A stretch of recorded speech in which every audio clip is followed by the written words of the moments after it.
ಓಂ ಶಾಸ್ತ್ರಯೋನಿತ್ವಾತ್ ಓಂ. ಶಾಸ್ತ್ರಯೋನಿತ್ವಾಧಿಕರಣದಲ್ಲಿ ಸಚ್ಛಾಸ್ತ್ರ ಮತ್ತು ದುಶ್ಶಾಸ್ತ್ರಗಳನ್ನು ಪೃಥಕ್ಕರಿಸುವಂತಹ ಸ್ಕಂದ ಪುರಾಣದ ಮತ್ತು ಮೋಕ್ಷ ಧರ್ಮದ ಮಾತುಗಳನ್ನು ನಾವು ನೋಡ್ತಾ ಇದ್ದೀವಿ. ಅಲ್ಲಿ ತತ್ವಪ್ರಕಾಶಿಕಾದಲ್ಲಿ ಶಾಸ್ತ್ರಯೋನಿ ಎಂಬ ಶಬ್ದಕ್ಕೆ ಬಹುರೀಹಿ ಸಮಾಸ ಯಾಕೆ ಮಾಡಬೇಕು, ಷಷ್ಠಿ ತತ್ಪುರುಷ ಸಮಾಸ ಯಾಕೆ ಮಾಡಬಾರ್ದು ಅಂತನ್ನೋದನ್ನು ಕೂಡ ನೋಡ್ತಾ ಇದ್ದೀವಿ. ಷಷ್ಠಿ ತತ್ಪುರುಷ ಸಮಾಸಕ್ಕಿಂತ ಬಹುರೀಹಿ ಸಮಾಸ ಅಂತನ್ನೋದು ಗೌಣವಾದದ್ದು. ಅದರಿಂದ ಅದನ್ನು ಯಾಕೆ ಮಾಡಿದ್ದೀರಿ ಅಂತ ಪ್ರಶ್ನೆ ಇತ್ತು. ಅದಕ್ಕೆ ಉತ್ತರ ಹೀಗೆ ಕೊಟ್ಟಿದ್ರು. ಷಷ್ಠಿ ತತ್ಪುರುಷ ಸಮಾಸ ಪ್ರಬಲವಾದದ್ದು ಮತ್ತು ಬಹುರೀಹಿ ಸಮಾಸ ದುರ್ಬಲವಾದದ್ದು ಅನ್ನೋದು ಹೌದು, ಗೌಣವಾದದ್ದು ಅನ್ನೋದು ಹೌದು. ಆದರೆ ಭಗವಂತ ಶಾಸ್ತ್ರಗಳಿಗೆ ಕರ್ತ ಅಂತನ್ನುವಂಥ ಸಂಗತಿ ಏನಿದೆ, ಷಷ್ಠಿ ತತ್ಪುರುಷದಿಂದ ಲಬ್ಧವಾದ ಸಂಗತಿ, ಅದು ಈಗ ನಮಗೆ ಅನುಪಯುಕ್ತ. ವೇದಾದಿ ಕರ್ತೃತ್ವ ಕಥನಸ್ಯ ಉಕ್ತ ಅನುಪಯುಕ್ತತ್ವ. ಭಗವಂತನ ಕುರಿತು ಜಿಜ್ಞಾಸೆ ಮಾಡಬೇಕು. ಅವನ ಲಕ್ಷಣ ಏನಂದ್ರೆ ಜಗಜ್ಜನ್ಮಾದಿ ಕಾರಣ ಅಂತ. ಆ ಜಗಜ್ಜನ್ಮಾದಿ ಕಾರಣತ್ವವನ್ನು ಯಾವ ಪ್ರಮಾಣದಿಂದ ತಿಳ್ಕೋಬೇಕು ಅಂತ ಪ್ರಶ್ನೆ ಇದೆಯೇ ಹೊರತು ಭಗವಂತ ಆ ಶಾಸ್ತ್ರಗಳಿಗೆ ಕರ್ತ ಆಗಿದ್ದಾನೋ ಇಲ್ವೋ ಅಂತ ಅನ್ನೋದು ಪ್ರಶ್ನೆ ಅಲ್ಲ. ಶಾಸ್ತ್ರಯೋನಿತ್ವ ಅನ್ನುವ ಸಂಗತಿ, ಶಾಸ್ತ್ರಕ್ಕೆ ಕಾರಣನಾಗಿದ್ದಾನೆ, ರಚಯಿತ ಆಗಿದ್ದಾನೆ ಭಗವಂತ ಅನ್ನುವ ಸಂಗತಿ, ಜಗಜ್ಜನ್ಮಾದಿ ಕಾರಣತ್ವೇ, ಜನ್ಮಾದಿ ಕರ್ತೃತ್ವೇ, ಜಗಜ್ಜನ್ಮಾದಿಗಳಿಗೆ ಅವನು ಭಗವಂತನ ಕರ್ತೃ ಆಗಿದ್ದಾನೆ. ಆ ಕರ್ತೃ ಅನ್ನುವುದಕ್ಕೆ, ಕರ್ತೃತ್ವವನ್ನು ಸಾಧನೆ ಮಾಡಲಿಕ್ಕೆ ಶಾಸ್ತ್ರಯೋನಿತ್ವ ಅಂತ ಅನ್ನೋದು ಕಾರಣ ಏನಲ್ಲ. ನಹಿ ಜನ್ಮಾದಿ ಕರ್ತೃತ್ವೇ ಅಂದ್ರೆ ಸಪ್ತಮಿ ವಿಭಕ್ತಿಗೆ ಆ ಕರ್ತೃತ್ವವನ್ನು ಸಾಧನೆ ಮಾಡಲಿಕ್ಕೆ, ಜನ್ಮಾದಿ ಕರ್ತೃತ್ವವನ್ನು ಸಾಧನೆ ಮಾಡಲಿಕ್ಕೆ ಶಾಸ್ತ್ರ ಕರ್ತೃತ್ವ ಅಂತ ಕಾರಣ ಏನಲ್ಲ. ವೈಪರೀತ್ಯ ಸೇವೆ ಉಚಿತತ್ವ.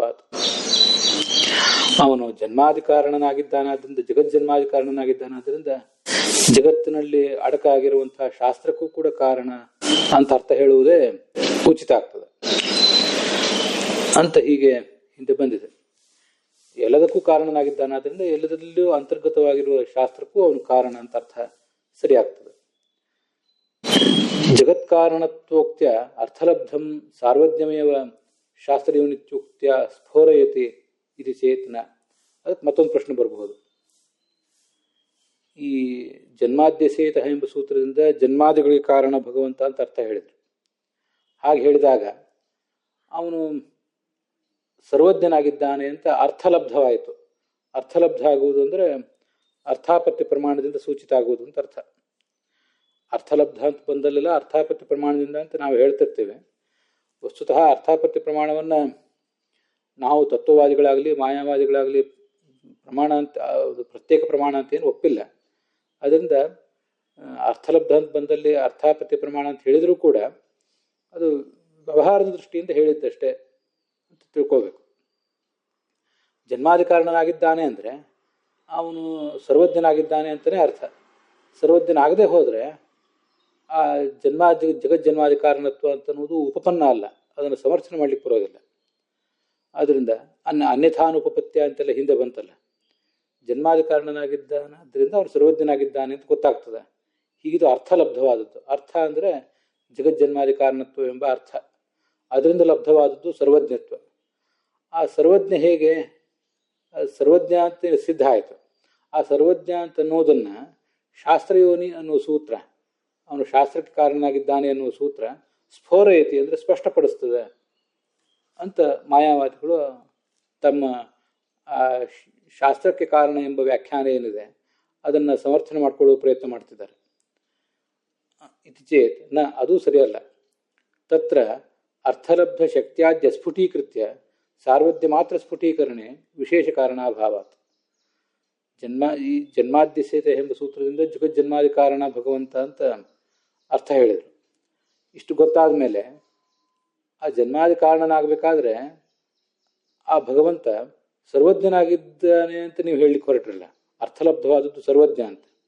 ಅರ್ಥಲಬ್ಧವಾದದ್ದು ಕೇವಲ ಸರ್ವಜ್ಞತ್ವ ಅಲ್ಲ, ಅರ್ಥಲಬ್ಧವಾದದ್ದು ಶಕ್ತಿ, ಇಚ್ಛಾ ಮತ್ತು ಜ್ಞಾನ. ಜ್ಞಾನಶಕ್ತಿ, ಕ್ರಿಯಾಶಕ್ತಿ, ಇಚ್ಛಾಶಕ್ತಿ ಅಂತ ಮೂರು ಸಿದ್ಧ ಆಗ್ತವೆ. ಅದಕ್ಕಾಗಿ ಶಕ್ತಿ ಆದಿ ಅಂತಿದೆ ನೋಡಿ. ಶಕ್ತಿ ಆದಿ ಅಂದರೆ ಶಕ್ತಿ, ಜ್ಞಾನ ಮತ್ತು ಕ್ರಿಯಾ. ಇಂಥ ಒಂದು ಜಗತ್ತಿನ ಉತ್ಪತ್ತಿ, ಪಾಲನೆ, ನಾಶ ಮೊದಲಾದ ಮಹಾ ಕಾರ್ಯಗಳನ್ನು ಮಾಡ್ತಾನೆ ಅಂದರೆ ಅದಕ್ಕೆ ಬೇಕಾದ ಶಕ್ತಿ ಇದೆ, ಅದಕ್ಕೆ ಬೇಕಾದ ಇಚ್ಛೆಯೂ ಇದೆ, ಮತ್ತು ಅದಕ್ಕೆ ಬೇಕಾದಂಥ ಕ್ರಿಯಾರೂಪವಾದ ಅದನ್ನು ಕ್ರಿಯೆಯಲ್ಲಿ ಪ್ರಾಯೋಗಿಕವಾಗಿ ತರುವಂಥ ಒಂದು ಕ್ರಿಯಾಶಕ್ತಿನೂ ಇದೆ.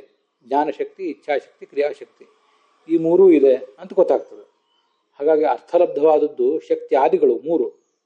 ಆ ಮೂರನ್ನೂ ಸಮರ್ಥನೆ ಮಾಡಬೇಕಾಗಿತ್ತು ಮುಂದೆ. ಅದನ್ನು ಬಿಟ್ಟು ಸರ್ವಜ್ಞತ್ವವನ್ನು ಮಾತ್ರ ಸ್ಪಷ್ಟ ಮಾಡಲಿಕ್ಕೆ ಏನು ಕಾರಣ? ಶಕ್ತಿಯನ್ನು ಸ್ಪಷ್ಟ ಮಾಡಲಿಕ್ಕೂ ಒಂದು ಸೂತ್ರ ಬೇಕಲ್ಲ. ಭಗವಂತ ಜಗಜ್ಜನ್ಮಾಧಿಕಾರನಾಗಿದ್ದಾನೆ, ಆದ್ದರಿಂದ ಸರ್ವಶಕ್ತನಾಗಿದ್ದಾನೆ ಅಂತ ತಿಳಿಯಿತು. ಆ ಸರ್ವಶಕ್ತತ್ವವನ್ನು ಸಮರ್ಥನೆ ಮಾಡಲಿಕ್ಕೆ ಒಂದು ಸೂತ್ರ ಬೇಕಾಗಿತ್ತು, ಅದು ಇಲ್ಲ. ಅದನ್ನು ಬಿಟ್ಟು ಸರ್ವಜ್ಞತ್ವವನ್ನು ಮಾತ್ರ ಸ್ಪಷ್ಟ ಮಾಡಲಿಕ್ಕೆ, ವಿವರಿಸಲಿಕ್ಕೆ ಏನು ವಿಶೇಷ ಕಾರಣ ಇದೆ? ಅದಕ್ಕಾಗಿ ಸೂತ್ರ ಯಾಕೆ ಬೇಕು? ಅದು ಉಪಯುಕ್ತ ಅಲ್ಲ ಅಂತ ಅದ್ರ ತಾತ್ಪರ್ಯ. ಅನಂತ ಜಗನ್ನಿರ್ಮಾಣೋಕ್ತ್ಯ ಅಸ್ಫುಟೀಭೂತಂ ಸಾರ್ವಜ್ಞಂ ತದೇಕದೇಶ ನಿರ್ಮಾಣೋಕ್ತ್ಯ ಕಥಮ ಆವಿರ್ಭವೇತ್. ಅದಲ್ಲದೆ ಅನಂತವಾದಂಥ ಅಪಾರವಾದ ಈ ಜಗತ್ತನ್ನು ನಿರ್ಮಿಸಿದ್ದಾನೆ ಭಗವಂತ ಅಂತ ಹೀಗೆ ಹೇಳಿದ ಮೇಲೆ, ನಿರ್ಮಾಣ ಉಕ್ತ್ಯ ಇಷ್ಟು ಹೇಳಿದ ಮೇಲೆ ಸರ್ವಜ್ಞತ್ವ ಅಂತನ್ನೋದು ಸ್ಪಷ್ಟ ಆಗಲೇಬೇಕು. ನೀವು ಹೇಳ್ತಿದ್ದೀರಿ ಆ ಅರ್ಥಲಬ್ಧವಾದ ಸರ್ವಜ್ಞತ್ವವನ್ನು ಜಗಜ್ಜನ್ಮ, ಮೇಲಿನ ವಾಕ್ಯದಲ್ಲಿ ಆ ಮಾತಿದೆ, ಅದನ್ನು ಗಮನಿಸಬೇಕು. ಜಗಜ್ಜನ್ಮಾದಿ ಕಾರಣ ಅಂತ ಹೇಳಿದ ಮೇಲೆ ಸರ್ವಜ್ಞತ್ವ ಅಂತನ್ನೋದು ಸೂಚಿತವಾಗಿದೆ, ಅರ್ಥ ಲಬ್ಧವಾಗಿದೆ. ಅದನ್ನು ಶಾಸ್ತ್ರೀಯನಿತ್ವಾಧಿಕರಣ ಅಂತನೂ ಸ್ಪಷ್ಟಪಡಿಸ್ತಿದೆ ಅಂತ ಹೇಳ್ತಿದ್ದೀರಿ. ಅನಂತವಾದಿ ಜಗತ್ತನ್ನು ಅವನು ನಿರ್ಮಿಸಿದ್ದಾನೆ ಅಂತ ಹೇಳಿದ ಮೇಲೆ ಸರ್ವಜ್ಞತ್ವ ಅಂತನ್ನೋದು ಸ್ಪಷ್ಟವಾಗಿ ಗೊತ್ತಾಗಬೇಕಾಗಿತ್ತು. ನೀವು ಹೇಳಿದಂತೆ ಸ್ಪಷ್ಟವಾಗಿಲ್ಲ, ಅದು ಅಸ್ಪಷ್ಟವಾಗಿ ಗೊತ್ತಾಗಿದೆ. ಅದನ್ನು ಶಾಸ್ತ್ರೀಯನಿತ್ವಾಧಿಕರಣ ಸ್ಪಷ್ಟಪಡಿಸಬೇಕಾಗಿದೆ ಅಂತ ಹೇಳ್ತಿದ್ದೀರಿ. ಅನಂತವಾದ ಜಗತ್ತನ್ನು ಸೃಷ್ಟಿಸಿದ ಮೇಲೆ ಕೂಡ, ಸೃಷ್ಟಿಸಿದ್ದಾನೆ ಭಗವಂತ ಅಂತ ನಮಗೆ ತಿಳಿದ ಮೇಲೆ ಕೂಡ ಸರ್ವಜ್ಞತ್ವ ಅಂತನ್ನೋದು ಸ್ಪಷ್ಟವಾಗಿ ಗೊತ್ತಾಗಲಿಲ್ಲ ಅಂತ ಆದಮೇಲೆ ಆ ಜಗತ್ತಿನ ಒಂದು ಭಾಗವಾದಂತಹ ಶಾಸ್ತ್ರವನ್ನು ಭಗವಂತ ಸೃಷ್ಟಿಸಿದ್ದಾನೆ ಅಂತ ಹೇಳಿದಾಗ ಅದು ಹೇಗೆ ಸ್ಪಷ್ಟ ಆಗ್ತದೆ? ಅದನ್ನು ಸ್ಪಷ್ಟಪಡಿಸಬೇಕಾದ್ರೆ ಕೂಡ ಅನಂತವಾದ ಜಗತ್ತನ್ನು ಸೃಷ್ಟಿಸಿದ್ದಾನೆ ಅಂತ ಆದಮೇಲೆ ಅರ್ಥಲಬ್ಧವಾದದ್ದು ಸರ್ವಜ್ಞತ್ವ. ಆ ಸರ್ವಜ್ಞತ್ವವನ್ನು ಸ್ಪಷ್ಟಪಡಿಸಲಿಕ್ಕೆ ಮತ್ತೆ ಜಗತ್ತನ್ನು ಸೃಷ್ಟಿಸಿದ್ದಾನಲ್ಲ ಭಗವಂತ, ಅದನ್ನು ಪಾಲಿಸಿದ್ದಾನಲ್ಲ, ನಾಶಪಡಿಸ್ತಿದ್ದಾನಲ್ಲ ಅಂತ ಜಗತ್ತಿನ ಬಗ್ಗೆನೇ ಒತ್ತು ಕೊಡಬೇಕು. ಹೊರತು ಆ ಜಗತ್ತಿನ ಏಕದೇಶವಾದ ಶಾಸ್ತ್ರವನ್ನು ನಿರ್ಮಿಸಿದ್ದಾನೆ ಅಂತ ಹೇಳಿದ್ರಿಂದ ಆ ಜಗಜ್ಜನ್ಮಾದಿ ಕಾರಣತ್ವಕ್ಕೆ ಪೋಷಕವಾದಂತಹ ಸರ್ವಜ್ಞತ್ವ ಅಂತ ಅನ್ನೋದು ಹೇಗೆ ಸ್ಪಷ್ಟ ಆಗ್ಲಿಕ್ಕೆ ಸಾಧ್ಯ? ಕಥಮ ಆವಿರ್ಭವೇತ್, ಅದು ಆವಿಷ್ಕೃತ ಆಗ್ಲಿಕ್ಕೆ ಹೇಗೆ ಸಾಧ್ಯ? ಅದರಿಂದ ಅದು ಕೂಡ ಉಚಿತ ಅಲ್ಲ ಅಂತ ಅದರ ತಾತ್ಪರ್ಯ.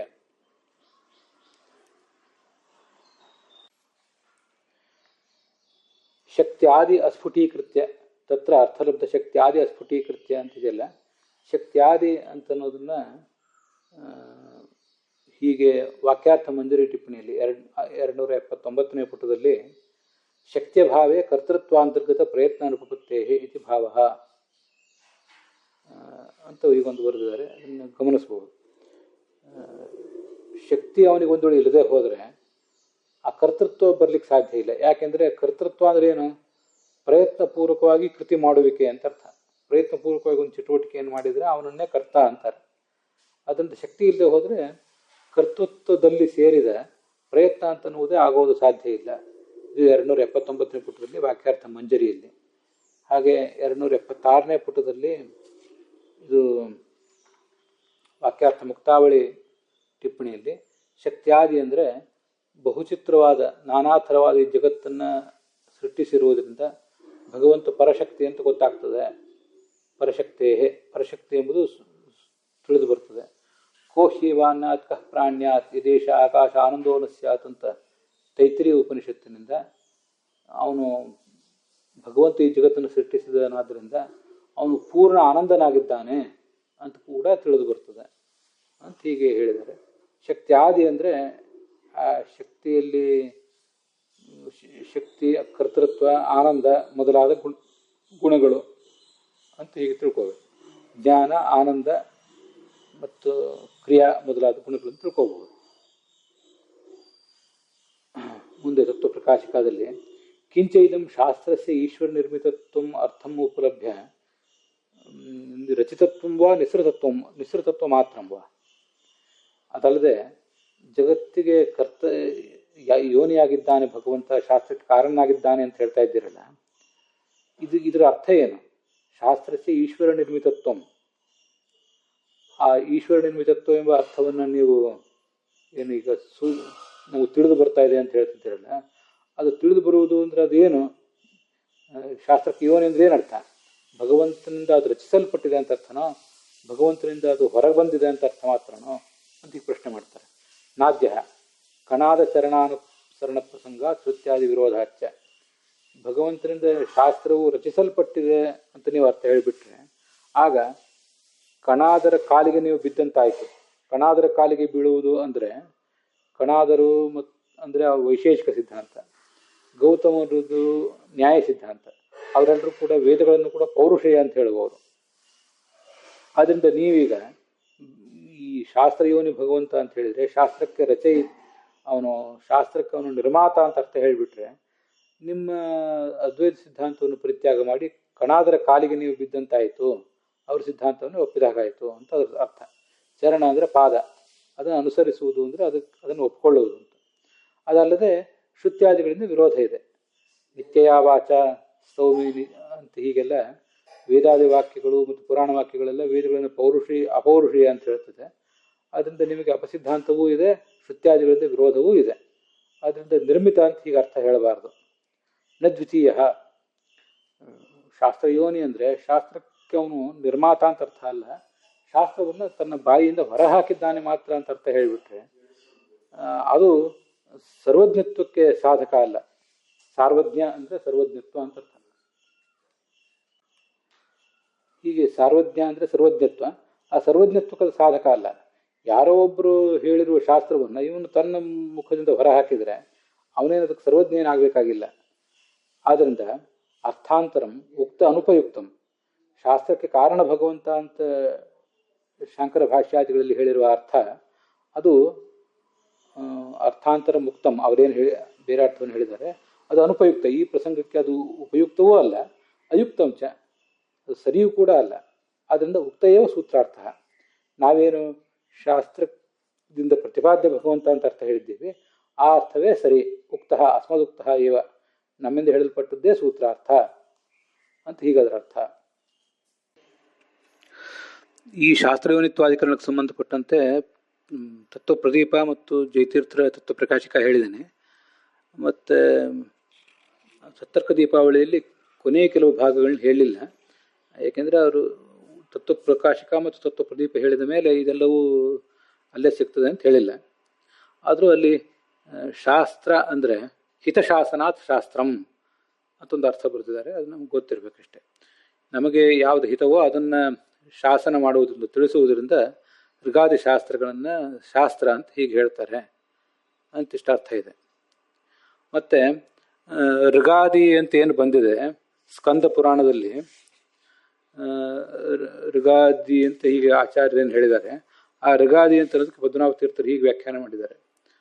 ಋಗಿತಿ ಋಗ್ಯಜುಸ್ಸಾಮಥರ್ವಾಶ್ಚ ಚರಿತಂ ರಘುನಾಥಸ್ಯ ಶತಕೋಟಿ ಪ್ರವಿಸ್ತರಂ ಅಂತ ಹೀಗೆ ಬಂದಿರೋದ್ರಿಂದ ಅಂಥ ಮೂಲ ರಾಮಾಯಣವೂ ಕೂಡ ಅಷ್ಟು ವಿಸ್ತೃತವಾಗಿದೆ. 100 ಕೋಟಿ ಶ್ಲೋಕಗಳನ್ನು ಒಳಗೊಂಡಂಥ ಮೂಲ ರಾಮಾಯಣ ಇದೆ ಅಂತ ಅದು ಗೊತ್ತಾಗ್ತದೆ ಅಂತ ಹಾಗೊಂದು ಮಾತು ಪದ್ಮನಾಭ ತೀರ್ಥರು ಬರೆದಿದ್ದಾರೆ. ಅದನ್ನು ಶ್ರೋತೃಗಳು ಗಮನಿಸಬೇಕು. ಅಷ್ಟು ಬಿಟ್ಟು ಬೇರೆ ವಿಷಯವನ್ನು ಅಲ್ಲಿ ಗಮನಿಸಬೇಕಾದ್ದೇನೂ ಇಲ್ಲ. ಅಲ್ಲಿಗೆ ಈ ಭಾಗ ಸಮಾಪ್ತ ಆಗಿದೆ.